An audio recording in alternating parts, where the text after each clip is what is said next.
ప్రతి మనిషి తన జీవితంలో వివాహం అనే దశను చేరుకుంటాడు. చాలామంది సింగిల్గా ఉన్నప్పుడు జీవితం చాలా బాగుండేది, వివాహం అయ్యాక స్వేచ్ఛ పోయింది అనే మాట అంటూ ఉంటారు. ఇంకొందరు ఏమో తన ఆలోచనలు అభిరుచులకు సరైన భాగస్వామి రాలేదు అని అంటూ ఉంటారు.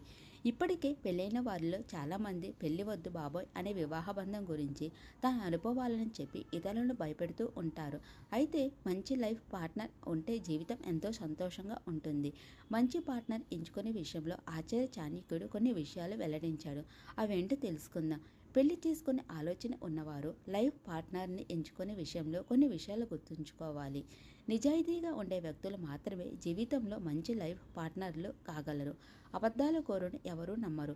ఒకవేళ పెళ్లి తర్వాత ఇలాంటి వ్యక్తులు భాగస్వాములుగా ఉన్న అబద్ధాలు చెప్పడం వల్ల ఆ సంసారం ఎప్పటికీ సంతోషంగా ఉండదు. ఇతరుల పట్ల దయాగుణం కలిగిన వారు మంచి లైఫ్ పార్ట్నర్గా ఉండగలరు.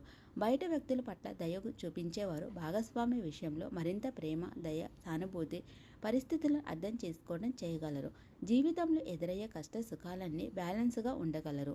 ఇతరులకు మర్యాద, గౌరవం ఇవ్వడం తెలిసిన వ్యక్తి ఎప్పటికీ ఎవరిని ఆకారణంగా నొప్పించరు. తన లైఫ్ పార్ట్నర్ను కూడా చాలా విలువైన వ్యక్తిగా భావిస్తారు. మర్యాద ఇవ్వడం, గొప్ప స్థానాన్ని ఇవ్వడం చేస్తారు. అయితే ఈ గుణాలన్నీ ఉన్నట్లు నటించే వ్యక్తులు కొందరు ఉంటారు. కాబట్టి వ్యక్తులను సులువుగా ఎంచుకోకుండా కాస్త సమయం తీసుకోవడం మంచిది.